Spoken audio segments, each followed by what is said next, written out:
King of Gods. By Fast Food Restaurant, Kabanata 409. Pagharang sa daan. Ano, posible ba ito? Ang mga henyo ng Blackcliff Palace at Moon Demon Palace sa malapit ay tumingin kay Zhao Fang. Si Zhao Fang ay walang nagawa at nakaupo lang sa likod habang ang iba ay nakikipaglaban para sa mga kayamanan. Ang panig ng Pure Moon Spiritual Sect ay mayroon lamang Yeonyo at nadurog niya ang mga taong naruroon ng mag-isa. Matapos anihin ni Yeonyo ang mga gantimpala na hiniling niya para sa isang mahalagang buhay na nagbabalik na damo. Maging ang mga mula sa Moon Demon Palace at Blackcliff Palace ay hindi makatiis na panoorin ang gayong kawalang hiyaan. Gayunpaman, si Zhao Fang ay kumilos ng may kumpiyansa, na parang sigurado siyang ibibigay ito ni Yeonyo sa kanya. Magandang panaginip. Ibinigay ni Yeonyo ang puting mata kay Zhao Fang. Hindi niya inisip si Zhao Fang na kunin ang ilan sa mga bahagi mula sa higanteng alakdan dahil ang mga organo sa loob ay marumi at duguan. Gayunpaman, iba ang life-returning grass. Ang halaga nito ay hindi maaaring ihambing sa isang higanteng sako ng lason ng alakdan. Higit pa rito, ang life-returning grass ay pangalawang buhay sa sinuman at si Zhao Fang ay walang nagawa kahit na ano kapag naisip nila. Ang pag-iisip lamang tungkol dito ay nagagalit na si Yeonyo. Nag-aalangan pa siya kung irerekomende siya sa Pure Moon Spiritual Sect o hindi. Ayon sa deal natin, kailangan mo akong tulungan ng 3 beses. Hayaan ang oras na ito bilang isa. Walang ekspresyong sinabi ni Zhao Fang at huminto si Yeonyo. Ayon sa deal sa pagitan nila, totoo nga ito. Gumamit na si Zhao Fang ng isang pagkakataon para tumulong ng protektahan siya ni Yeonyo at halatang pupunta si Zhao Fang sa pangalawang pagkakataon ngayon. Hihihi, ang deal natin ay 3 beses kitang tutulungan pero hindi kasama ang pagbibigay sa iyo ng mga librerag item. Ngumiti si Yeonyo. Hindi siya isang taong hahayaan si Zhao Fang na putulin siya ng malaya. Natahimik saglit si Zhao Fang bago nagsalita sa pamamagitan ng pagngangalit ng mga ngipin. Wala kang kahihiyan. Ang tulong ko sa iyo ay hindi malinaw na walang limitasyon o paghihigpit. Kung gusto mo akong mamatay magpapakamatay ba ako? Kung sinabi mo bang ibigay ko sa iyo ang lahat, kailangan ko ba? Malamig na tumawa si Yeonyo. Meow meow. Ang munting pas ang magnanakaw ay nagpalakpakan para kay Yeonyo ng may galit. Naningkit ang mga mata ni Zhao Fang at kahit na si Yeonyo ay nalinlang niya at ng maliit na pas ang magnanakaw ay halatang hindi siya isang retard na magbibigay ng ganoon kadaling benepisyo sa kanya. Gusto mo bang iligtas ng life-returning grass ang isang mahalagang buhay? Kung lulunawin mo ang kasunduan sa dugo sa pagitan mo at ng maliit na pas ang magnanakaw, maaari ko itong isaalang-alang. Naningkit ang mga mata ni Yeonyo habang papalapit siya sa katotohanan. Utang lang sa isang tao ng pabor. Tumalikod si Zhao Fang at naglakad sa kabilang panig. Inaasahan niyang hindi papayag si Yeonyo ngunit hindi nagpanik si Zhao Fang. Mayroon pa siyang 2 paraan para makuha ang life-returning grass. Sa oras na ito, ang mga henyo ng 3 panig ay nanggakalma pa rin sa mga kayamanan sa malapit ngunit hindi nakilahok si Zhao Fang. Pagkatapos ng laban lahat ng 3 True Lord ranks ay nasugatan at si Yeonyo ay lumabas ng kuweba upang humanap ng tahimik na lugar para makabawi. Ang sugat ng pagguho sa aking kaluluwa ay napakahirap pagalingin. Naka-cross-legged si Yeonyo na may bahagyang maputlang ekspresyon. Ang kanyang pisikal na katawan ay bahagyang nasugatan sa laban at ang pangunahing pinsala ay ang kanyang kakanyahan ng dugo pati na rin ang kaluluwa. Pagkatapos ng lahat, sa labanan si Chigwei at ang mga kabataang nakadamit ng dugo ay parehong gumamit ng mga ipinagbabawal na pamamaraan na sinagot ni Yeonyo. Gumamit si Yeonyo ng maraming mahahalagang espiritual na table task na nakabawi sa kanyang Yuan Chi ngunit ang bilis ng kanyang paggaling para sa kanyang asensya ng dugo ay mas mabagal. Ang pinakamahirap pagalingin ay ang pinsala sa kanyang kaluluwa na dulot ng wicked spiritual ghost eye ni Chigwei. Ang pinsala sa kaluluwa ay hindi maaaring gumaling ng mabilis. Kahit na gumamit ka ng life-returning grass, mababawi lang nito ang iyong puwersa sa buhay ngunit hindi ito magkakaroon ng malaking epekto sa iyong kaluluwa. Mabagal na sabi ni Zhao Fang. Ano? Alam mo ba ang gamot? Umirap si Yeonyo at pinakawalan ang kanyang True Lord rank aura para yugyugan ang Heaven Earth na si Yuan Chi na nasa malapit para Senador Yasun. Si Zhao Feng na huwag gumawa ng anumang galaw dahil kahit wala siya sa kanyang pick ay kaya niyang patayin si Zhao Feng na kasing dali ng pag-flip ng kanyang palad. Iisipin ko na mayroon kang isa o dalawang espiritual na table task na makakatulong sa pagbawi ng kaluluwa ngunit tatagal ng hindi bababa sa kalahating buwan at hindi magagarantiya na ang mga pinsala ay ganap na gumaling. Bahagyang ngumiti si Zhao Feng at nagulat si Yeonyo dahil ang naisip niya ay halos kapareho ng sitwasyon. Nangangahulugan ito na kailangan ni Yeonyo ng hindi bababa sa kalahating buwan upang maabot ang kanyang rurok at ang Purple Saint Ruins ay napuno ng kapalaran kabilang ang core ng ruins, ang Ruins Treasured Palace. Sa kabutihang palad nakakita ako ng ilang Solar Lunar Sky Bamboo Shoot Do sa kuweba na maaaring linisin ang erosyon ng Wicked Spirit Ghost Eye. Kung kukuha ka ng 2 patak ng Solar Lunar Sky Bamboo Shoot Do 2 o 3 araw lang ang kakailanganin para mahilam ang pinsala sa kaluluwa. Dagdag pa, hindi ito mag-iiwan ng anumang nakatagong pinsala. Ngumiti si Zhao Feng at sinabi, Solar Lunar Sky Bamboo Shoot Do. Nang marinig ito ay nagbago ang ekspresyon ni Yeonyo. Malinaw na narinig niya ang epekto ng Solar Lunar Sky Bamboo Shoot Do noon. Maaari nitong palakasin ang mental na enerhiya at pag-unawa. Kapaki-pakinabang pa ito para sa kanya na nasa huling yugto ng True Lord rank. Higit sa lahat, ito ay lubos na epektibo upang pagalingin ang mga pinsala sa kaluluwa. Solar Lunar Sky Bamboo Shoot Do. Nakagat ni Yeonyo ang kanyang mga labi. Sa kanyang kasalukuyang sitwasyon, kailangan niya ang bagay na ito na makapaglilinis ng kaluluwa at sa halaga ng Solar Lunar Sky Bamboo Shoot Do ay nasa ibaba lamang ng Life Returning Grass at Blood Glass Fruit. Gayunpaman, pagkatapos sabihin ito ay tumahimik si Zhao Feng. Ito ang kanyang pangalawang landas at hindi siya naniniwala na tatanggihan ito ni Yeonyo. Gayunpaman, si Yeonyo ay napakalmado at hindi agad humiling na makipagpalit dahil nag-aalala siyang baka maaga siya ni Zhao Feng ng husto. Masayang naghintay si Zhao Feng at gumamit ng isa pang patak ng Solar Lunar Sky Bamboo Shoot Do sa harap ng mga mata ni Yeonyo upang palakasin ang kanyang mental energy. Ang pangalawang patak ng Solar Lunar Sky Bamboo Shoot Do ay hindi na gaanong epektibo para sa akin ngunit maaari pa ring ganap na pagsamahin ang aking mental energy level sa maagang yugto na True Lord rank. Nagsimulang umintindi si Zhao Feng at habang nagpapagaling si Yeonyo ay hindi nakalimutan ni Zhao Feng ang 2 berdeng bronze na bangkay sa loob ng itim na lotus. Ang hangin ng kamatayan ng 2 berdeng tansong bangkay ng aswang ay nagsimulang magsama at ang amoy ng pagguho ay lumalakas.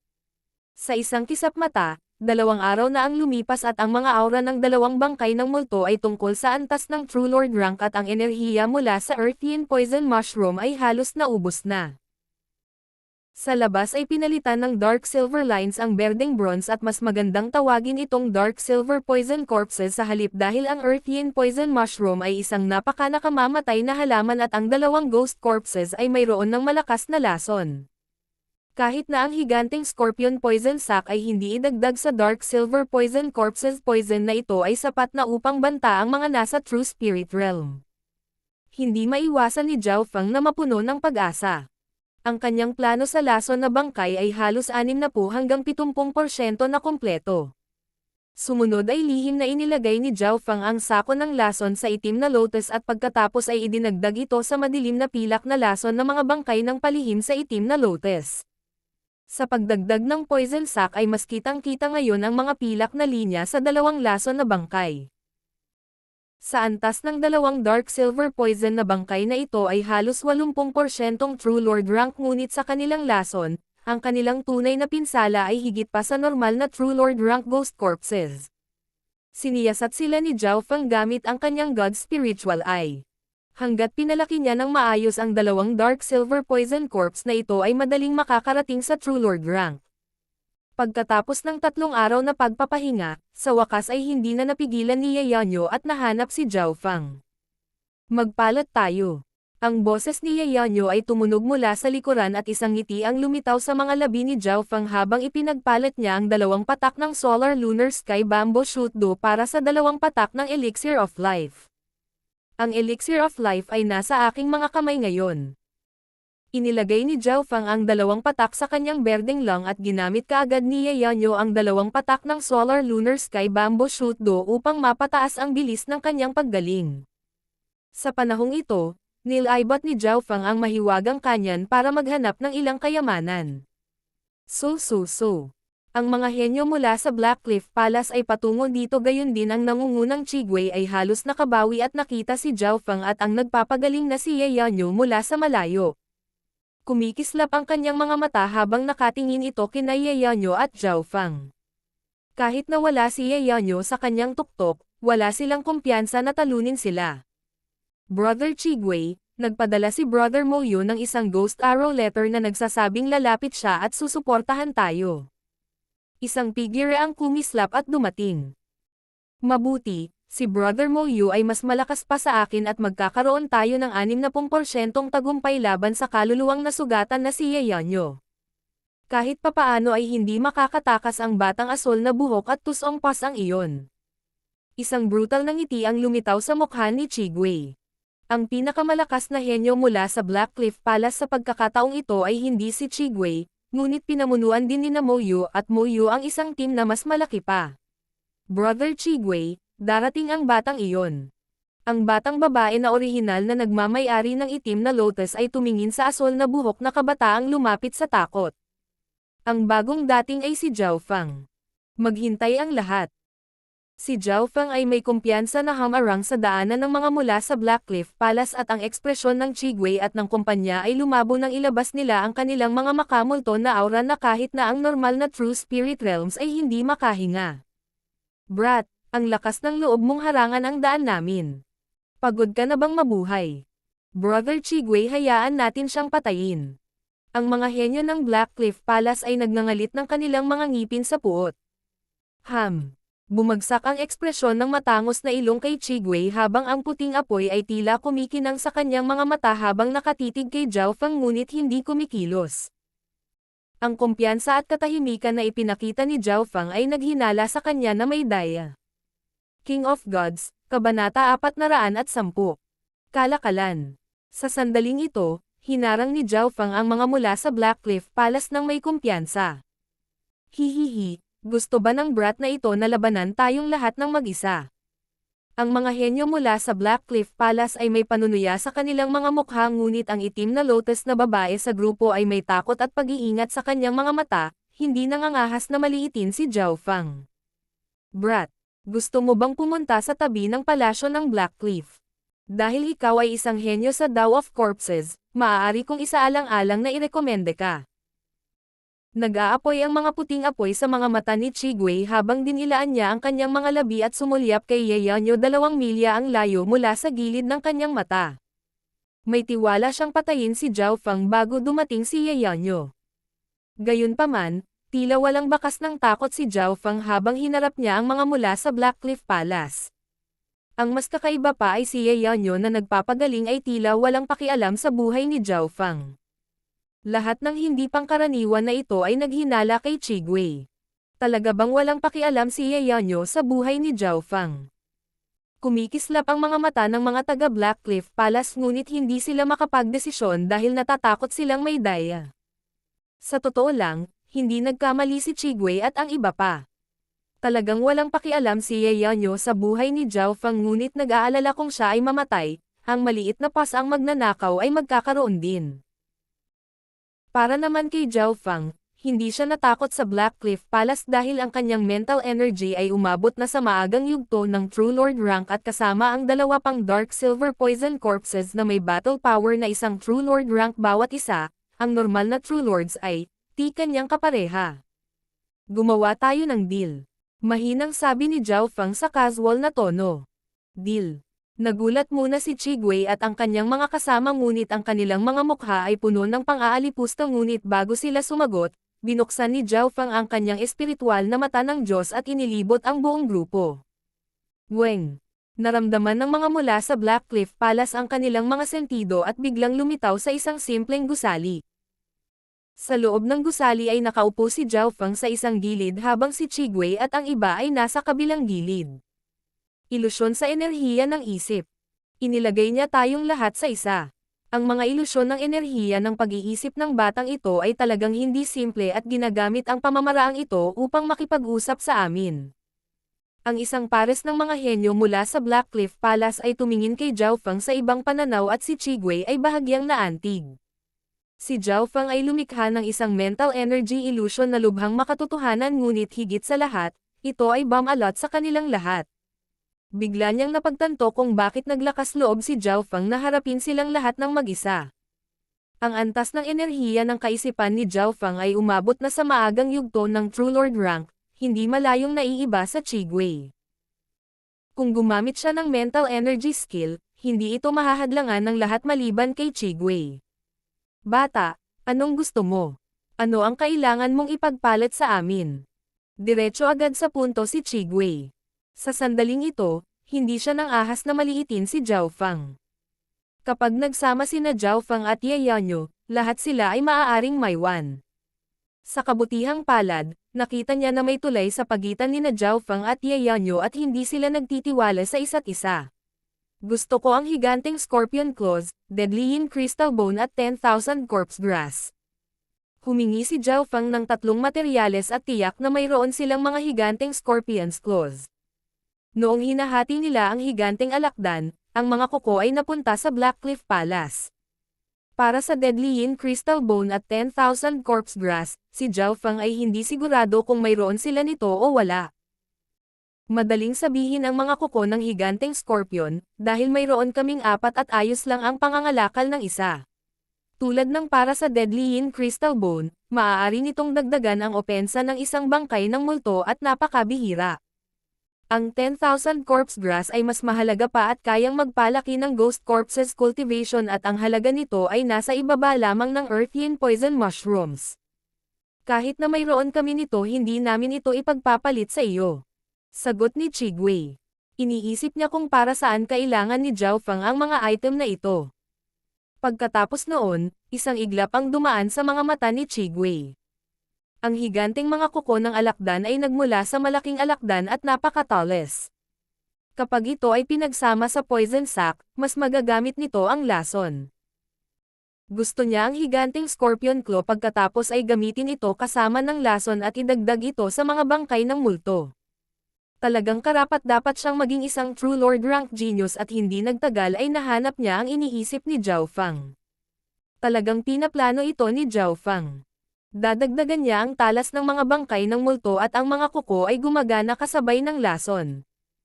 Ang Deadly Yin Crystal Bone ay maaaring magpapataas ng opensa ng mga bangkay ng multo at sa pamamagitan lamang ng pagtaas ng lakas ng pag-atake ay mabubuksan ang depensa ng kalaban at para magkabisa ang lason. Nagpatuloy si Qigwei sa landas na ito. Gayunpaman, kahit na ang Deadly Yin Crystal Bone ay maaaring magtaas ng isang opensa ng Ghost Corpses, ang Ghost Corpse ay hindi pa rin makakapagbanta sa mga nasa True Lord rank sa huli. Kaya't gusto niyang iangat ng 10,000 Corpse Grass ang bangkay ng multo sa True Lord rank. Pagkatapos ng pagsusuri, malamig na tumingin si Qigwei kay Zhao Feng. Kapag nakumpleto na ang chain of thoughts ni Zhao Feng ang kanyang lakas ay lubos na magbabante sa 10 True Lords. Si Qigwei ay naging maingat na ngayon laban kay Zhao Feng. Hindi namin magagawa ang deal na ito. Agad na tumanggi si Qigwei at hindi na nagulat si Zhao Feng. Bakit dagdagan ni Qigwei ang lakas ng kalaban? Gayunpaman, kung nahanap niya si Qigwei, nangangahulugan ito na mayroon siyang tiyak na halaga ng kumpiyansa kahit na hindi ito 100%. Gumagamit ako ng 2 mapagkukunan para makipagkalakalan. Kung ayaw mo, wag na lang. Pagkasabi nito ay naglabas si Zhao Feng ng isang patak ng Solar Lunar Sky Bamboo Shoot Do at isang maliit na piraso ng Sky Marking Stone. Si Zhao Feng ay mayroon pa ring 3 patak ng Solar Lunar Sky Bamboo Shoot Do na natitira at nagpaplano na lamang na ipagpalit ang isa. May orihinal na isang malaking piraso ng Sky Marking Stone ngunit hinati ni Zhao Feng sa 3 upang palakasin ang 2 bangkay ng multo at ito ang huling natitirang maliit na piraso. Nang mailabas ang 2 bagay na ito, bahagyang nagbago ang ekspresyon ni Qigwei. Kung tama ang pagkakaalala ko, ang iyong True Lord rank skeleton ngunit nalaslas ng higanteng Scorpion sa 2 at ang braso ng isa pang True Lord rank na bangkay ay naputol ay si Ye Yanyo. Handa ba si Brother Chi na pagalingin sila? Bahagyang ngumiti si Zhao Feng at walang sinabi si Chigwei. Sa nakalipas na ilang araw ang kanyang dalawang True Lord rank na bangkay ay halos hindi naayos at nagkakahalaga ng maraming nangungunang mapagkukunan ngunit ang kanilang kapangyarihan sa labanan ay parehong bumagsak ng kaunti. Nagkataon na maaaring palakasin ng Sky Marking Stone ni Zhao Feng ang mga bangkay ng multo at kailangan niyang aminin na naakit siya ng Sky Marking Stone. Kung makakakuha ako ng isang piraso ng Sky Marking Stone ang aking dalawang True Lord rank Ghost Corpses ay hindi lamang gagaling kundi maging mas malakas pa. Naantig ang puso ni Chigwei ngunit hindi agad ito nagsalita. Hihihi, ang isang ipinagbabawal na pamamaraan tulad ng Wicked Spirit Ghost Eye ay dapat magkaroon ng isang kakila-kilabot na backlash. Parang hindi sapat ang isang patak ng Solar Lunar Sky Bamboo Shoot Do. Bahagyang natawa muli si Zhao Feng at sa pagkakataong ito ay kapansin-pansing nagbago ang ekspresyon ni Chigwei. Nagbayad siya ng halaga para sa paggamit ng Wicked Spirit Ghost Eye at sinaktan ang kanyang sarili pagkatapos gamitin ito kay Yayanyo na may mas mataas na cultivation. Kahit na binigyan siya ng isang henyo mula sa Blackcliff Palace ng isang patak ng Solar Lunar Sky Bamboo Shoot Do, hindi pa rin siya ganap na nakaka-recover. Maging si Yayanyo ay kinailangan pang makipagkalakalan kay Zhao Feng ng dalawang patak ng Solar Lunar Sky Bamboo Shoot Do para makabawi. Kung ayaw mong magpalat ay aalis na ako. Dahan-daang bumangon si Zhao Feng at iwinagayway ang kanyang kamay. Shua! Naramdaman ng lahat na bumalik ang kanilang mga sentido sa mahiwagang kanyan. Ang lahat noon ay nilikha ng isang mental energy illusion mula kay Zhao Feng at walang sino man maliban sa mga nasa Origin Core Realm o mas mataas ang makakakita kung ano ang nangyari. Maghintay.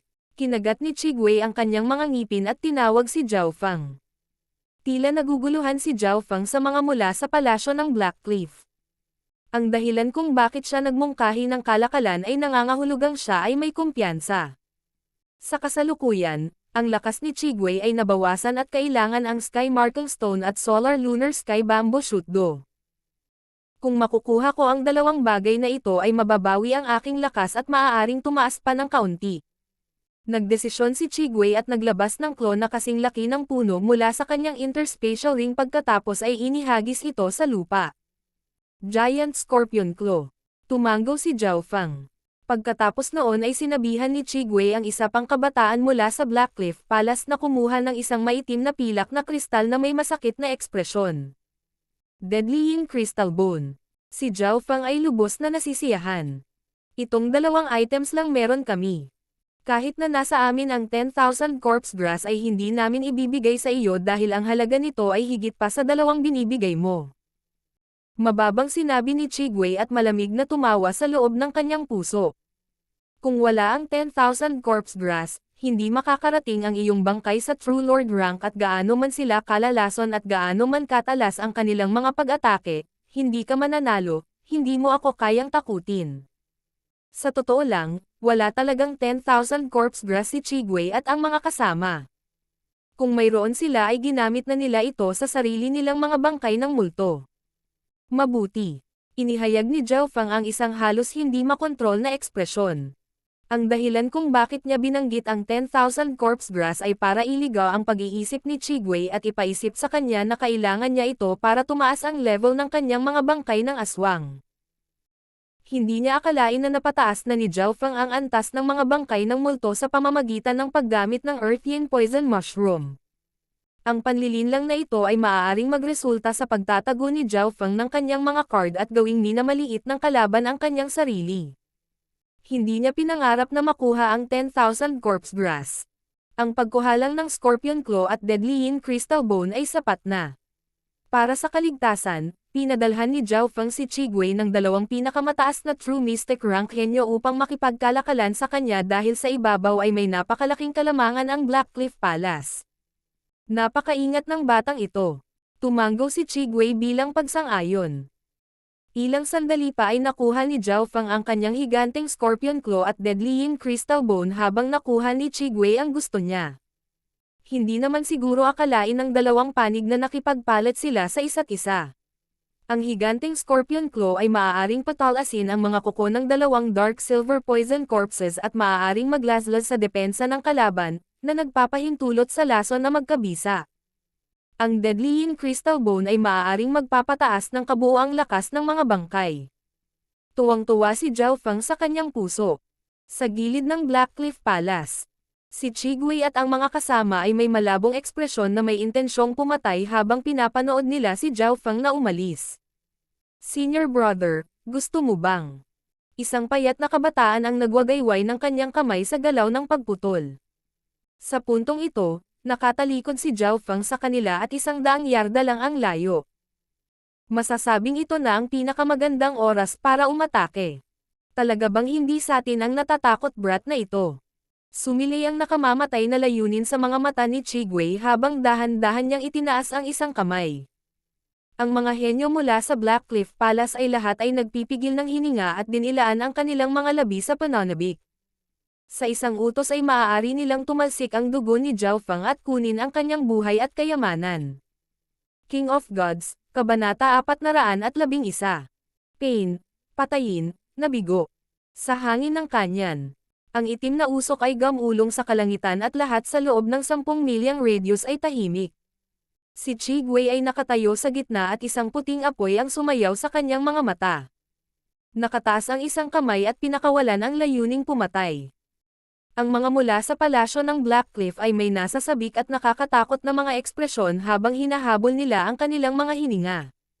Sa oras na ito kahit si Ye Yanyo 2 milya ang layo ay nakadama ng nakakapanghinayang layuning pagpatay.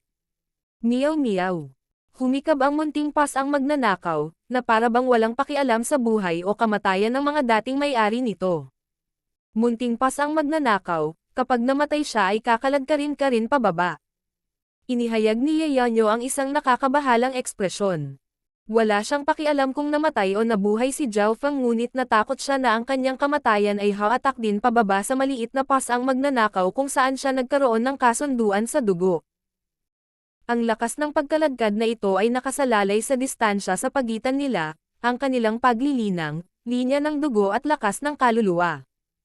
Gayunpaman, halatang si Zhao Feng at ang maliit na pas ang magnanakaw ay napakalapit sa isa't isa at wala silang malaking pagkakaiba sa pagitan nila. Miyaw miyaw. Ikan-away ng maliit na pas ang magnanakaw ang mga paa nito at nagpakita ng malamig na ekspresyon, na hudyat na kahit mamatay ito ay ipapabagsak nito ang dating may-ari nito. Hindi, ito ay masyadong peligroso. Paano kung magpasya si Zhao Feng na patayin ka muna bago siya mamatay dahil sa ayaw niya?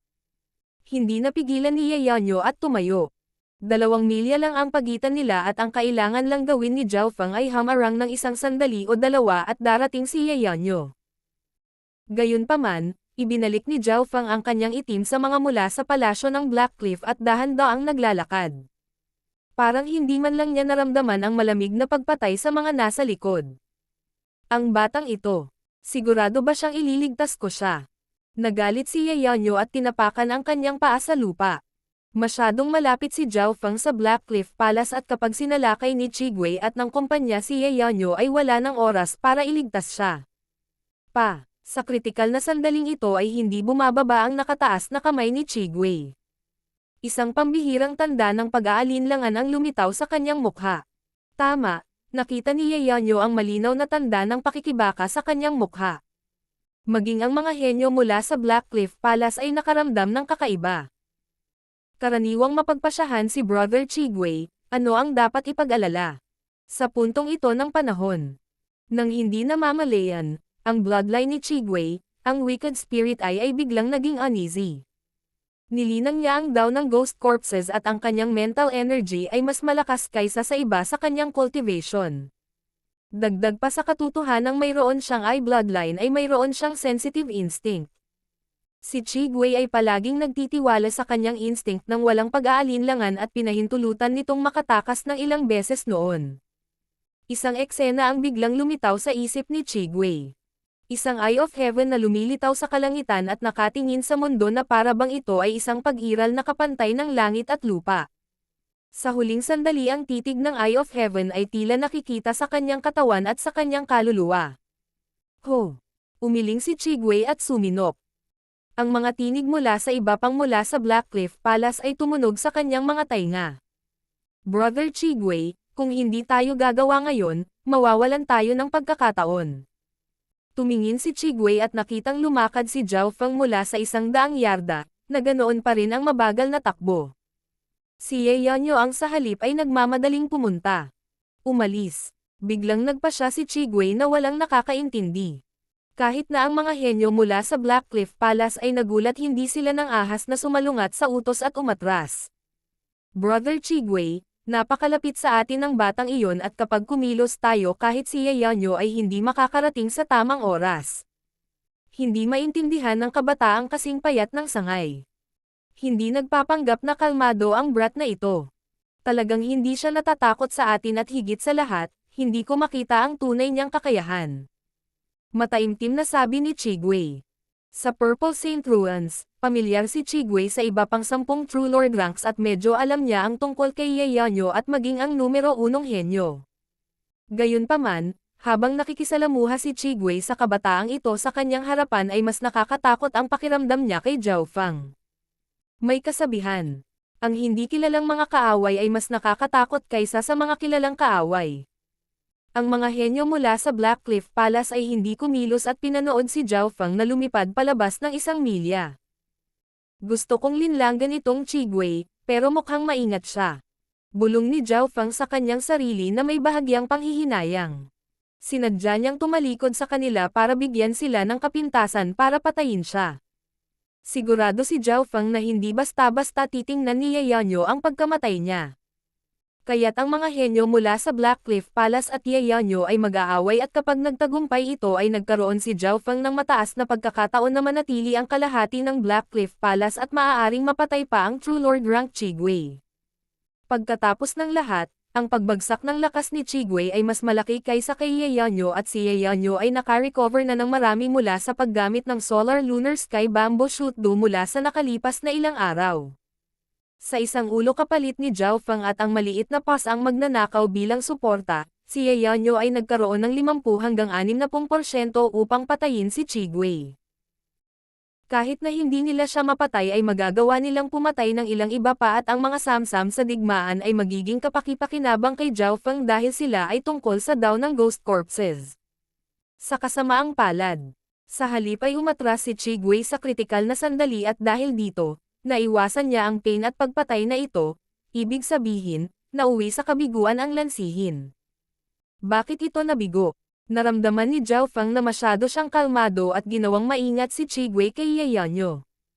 Siyempre, mayroon ding likas na proteksyon na mayroon din ang God Spiritual Eye ni Zhao Feng na nagbigay daan sa kanya na makatakas. Halimbawa, pabalik sa Sun Feather City, si Zhao Feng ay tinugis ng isang elder ng pamilya Qiu.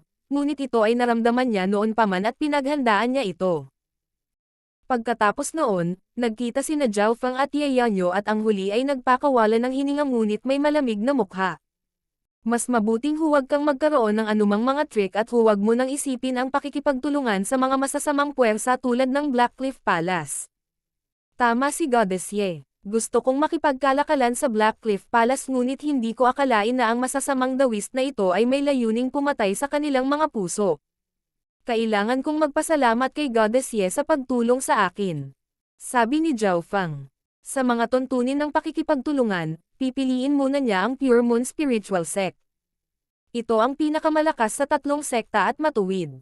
Ano man ang sinabi, sila ay mas mahusay kaysa sa Blackcliff Palace at mas ligtas. May sasabihin sana si Ye Yanyo ngunit ang tunog ng paglipad ay lumitaw mula sa malayo. So. 8 o 9 na figure ang lumipad sa hangin at nagtungo sa direksyong ito. Kabilang sa kanila ang isang makapangyarihang True Lord rank aura na mas malakas pa kaysa kay Chigwei at sa mga kabataang nakasuot ng dugo. Dumating na kaya ang mga reinforcement ni Brother Muyu. Ang mga henyo mula sa Blackcliff Palace ay umaasa at isang kislap ng kagalakan ang lumitaw sa mga mata ni Chigwei. Gayunpaman, ang kanyang ekspresyon ay kapansin-pansing nagbago nang ilabas niya ang kanyang espiritual na pakiramdam. Tumakbo. Nag-utos at pinangunahan ni Chigwei ang grupo sa pag-atres. Ilang sandali pa. 8 o 9 na figure ng buwan na binubuo ng mga lalaki at babae ang dumating. Ang pinuno ay isang gwapong binata na nakasuot ng pilak na may pulang buhok. Ang kanyang cultivation ay umabot na sa mga unang yugto ng True Lord rank at bahagyang mas malakas kaysa kay Chigwei at ang Blood Robe sa True Lord rank. Lumiwanag ang mga mata ng binata na nakasuot ng pilak nang makita niya si Yeonyo at nakangiting sinabi. Sister Ye, may nakita kaming mga bagay doon kaya medyo na late, pasensya na. Ako ay sapat na. 2 True Lord ranks lang mula sa Moon Demon Palace at Blackcliff Palace ay hindi sapat para bantaan ako. Nakakross ang paa ni Yeonyo sa lupa na may walang emosyong saloobin, walang pakialam sa binata na nakasuot ng pilak. Nakita ni Zhao Feng na ang True Lord na ito na nakasuot ng pilak ay isa sa mga humahabol kay Yeonyo at hindi siya nagulat.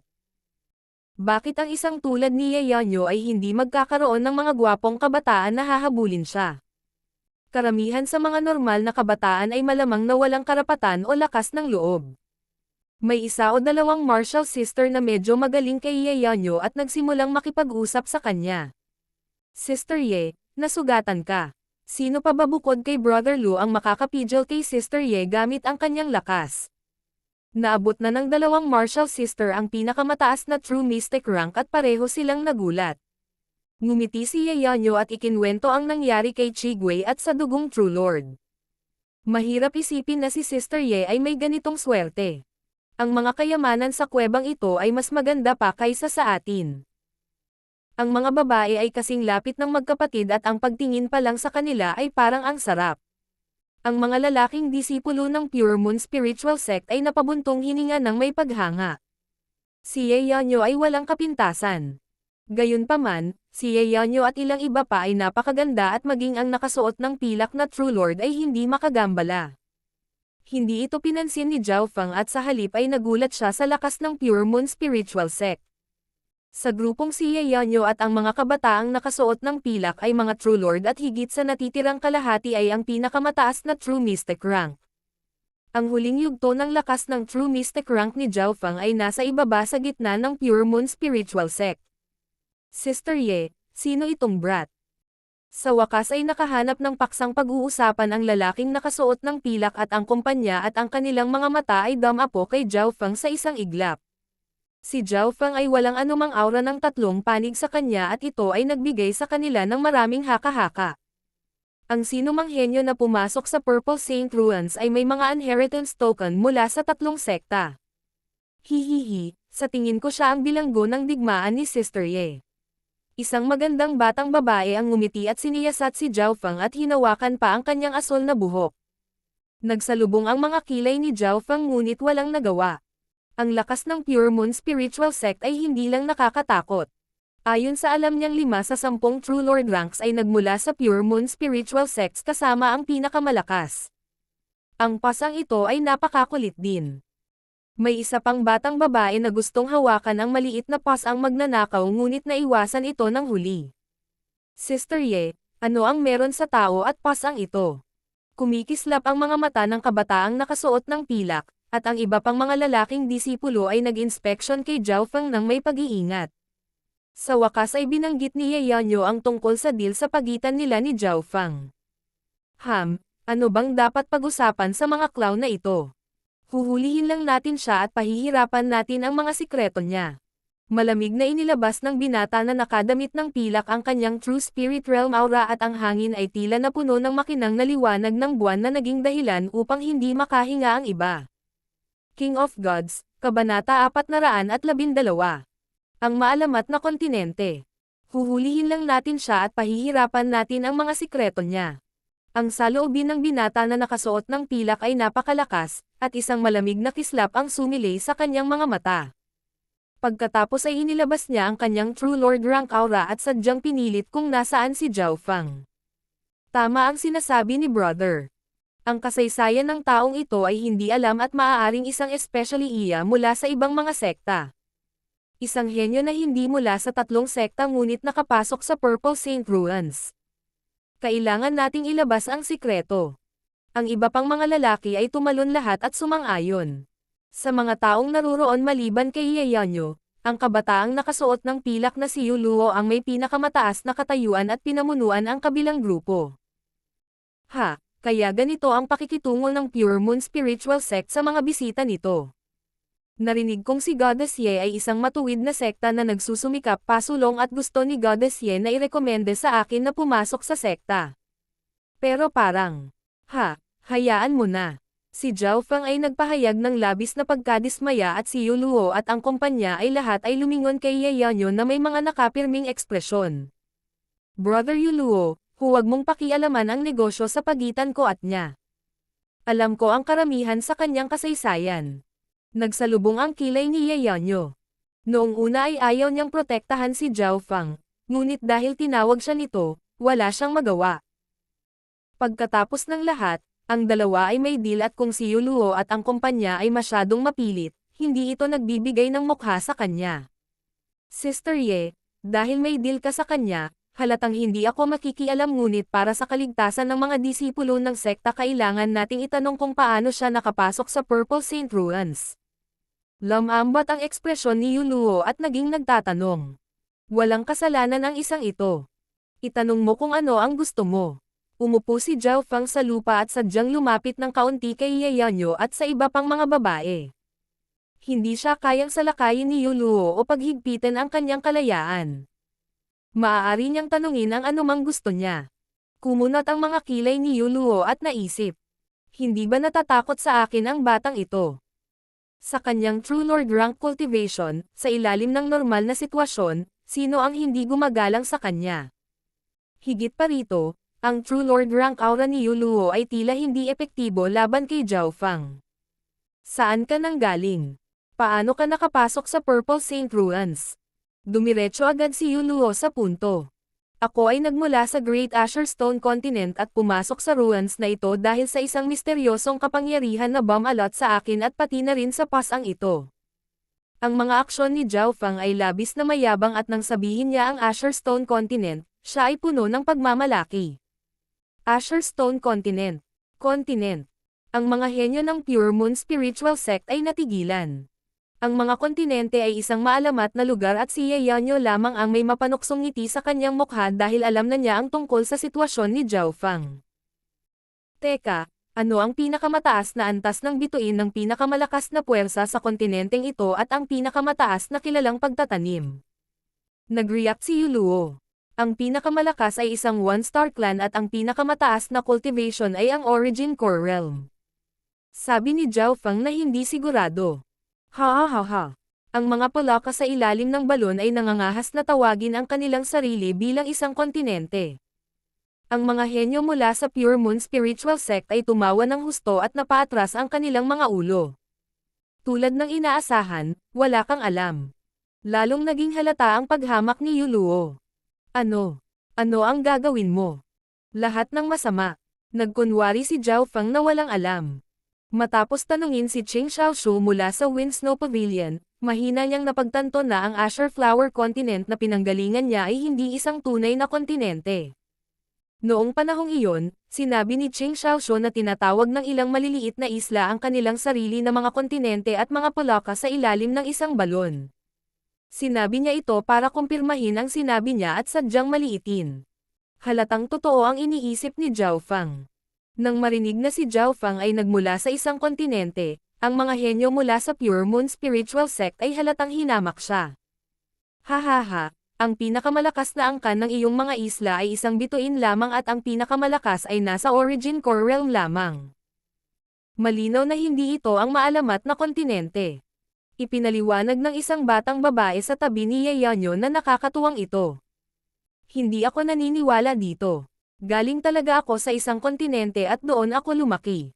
Nagkunwari si Zhao Feng na nabaliw at hindi niya kayang tanggapin ang katotohanan ito. Napatalon sa takot ang babaeng iyon bago ngumiti. Napaka-normal nito. Maraming katutubo sa mga isla ang limitado sa kaalaman at iniisip na ang lugar na kanilang tinitirhan ay isang kontinente. Kapag pumasok ka sa totoong mundo, maiintindihan mo. Tanga. May kahit isang dosenang isla na tulad mo sa ilalim ng kontrol ng Pure Moon Spiritual Sects. Nagtawanan ang grupo mula sa Pure Moon Spiritual Sect. May hindi makita na sila ay nakatataas kay Zhao Feng at tumingin sa ibaba o kahit na hindi siya pinansin.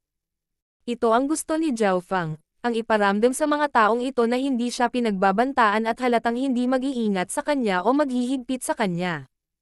Ano ang nangyayari?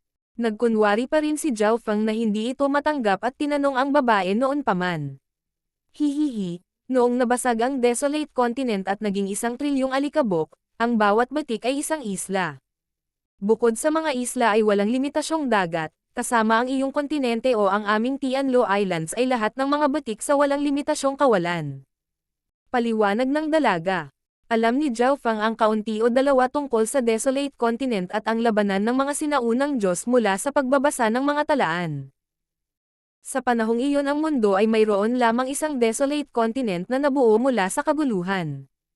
Sa panahong iyon ang bawat nilalang ay may alamat sa kasalukuyang panahon. Pang-pang.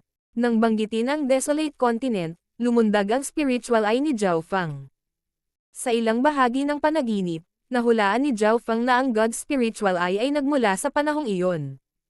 Ang ancient ay nasira, at ang mga sinaunang Diyos na pinatay ay magiging 1 trilyong alikabok. Ang tunog noong unang sumanib sa kanya ang God's spiritual eye ay nagpatunay din sa kasalukuyang sitwasyon ng mundo. Pangtapos, sinabi ng mabait na babae kay Zhao Feng ang sitwasyon ng Pure Moon Spiritual Sect. Ang Pure Moon Spiritual Sect, Blackcliff Palace at Moon Demon Palace ay nagmula lahat sa Tianlo Islands at ang dalawang ito ang ganap sa lugar na ito. Pinangunahan nila ang hanggang ilang daang one-star forces na magkasama. Ang mga henyo na pumasok sa Purple Saint Ruins ay nagmula sa 3 sekta at sa 10 pinakamalakas na one-star na puwersa sa ilalim nila. Nangangahulugan ito na ang bawat henyo ay may puwersa na hindi bababa sa maihahambing sa Scarlet Moon Demonic Religion sa likod nila at nalampasan ang 10 great clans ng Azure Flower Continent at ang 3 sekta ay higit sa isang antas na mas mataas kaysa sa 10 angkan ng Azure Flower Continent. Ang bawat puwersa ay nahati sa pagitan ng 5 bituin at ang bawat pagkakaiba sa isang bituin ay parang pagkakaiba sa pagitan ng langit at lupa. Ang pagkakaiba sa isang bituin ay maaaring 12-dosenang beses o kahit 100 beses na mas malakas. Halimbawa, ang mga one-star clans na nasa ilalim ng Pure Moon Spiritual Sect ay parang mga Panginoon at kanilang mga alipin. Ang Azure Flower Continent ay marahil isang langgam sa mga mata ng 2-star na sekta na ito.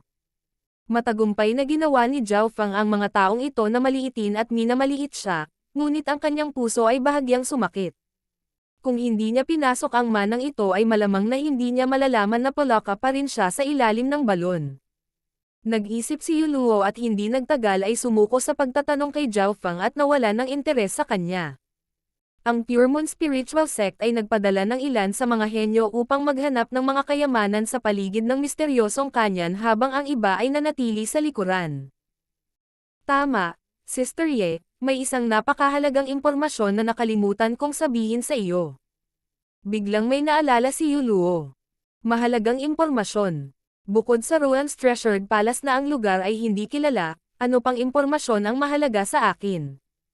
Sabi ni Yayanyo. Ito ang Ruan's Treasured Palace. Sumikip ang mukha ni Yuluo. Ayon sa mga disipulo ng ating mga sekta, ang Ruan's Treasured Palace ay lumitaw dati. Ano? Ang Ruan's Treasured Palace ay lumitaw na dati. Nagulat si Yayanyo at ang kanyang ekspresyon ay tila may kaunting pagkatalo. Ruan's Treasured Palace. Narinig ito ni Zhao Feng na gumalaw. Alam niya ang isa o dalawang bagay tungkol sa Ruan's Treasured Palace nang tanungin si Qing Xiaoshu. Ang Ruan's Treasured Palace ang ubod ng pamana ngunit hindi lumalabas sa tuwing magbubukas ang mga guho. Sa pamamagitan lamang ng pagpasok sa Ruan's Treasured Palace ay matatanggap ng isang tao ang tunay na diwa ng lugar na ito. Kung ikukumpara doon ang misteryosong kanyan na ito ay parang ligaw na damo. Ayon sa nakaraang karanasan, ang Ruan's Treasured Palace ay lilito lamang isang beses sa bawat 10 beses at ayon sa mga elder, mas malakas ang bloodline ng mga henyo, mas mataas ang pagkakataon na lumitaw ang Ruan's Treasured Palace. Ang magagandang mata ni Yayanyo ay kumislap ng hindi sinasadya. Sa ating henerasyon, ang mga bloodline ng mga henyo sa kabuuan ay nahihigitan ng mga nakaraang henerasyon at ang pagkakataon ng Ruan's Treasured Palace ay talagang mataas. Kalokohan, may pumasok sa Ruan's Treasured Palace bago tayo. Ang ilan sa mga naruroon ay nagngangalit ang kanilang mga ngipin sa puot. Sino kaya ang taong pumasok sa Ruan's Treasured Palace? Alin sa 10 True Lords ito? Pwede bang si Brother Lu o si Zhuang Wonner mula sa Moon Demon Palace? Si Ye Yanyo ay tila ayaw umamin ng pagkatalo. Hindi si Brother Lu o Zhuang Wonner. Nasa normal zone pa rin sila. Ang taong iyon ay hindi kahit isa sa 10 True Lords. Sino kaya ito? Para talagang makapasok sa Ruan's Treasured Palace bago ang 10 True Lords. Nagulat at hindi makapaniwala si Ye Yanyo dahil maraming beses na lumitaw ang Ruan's Treasured Palace at may tiyak na layunin.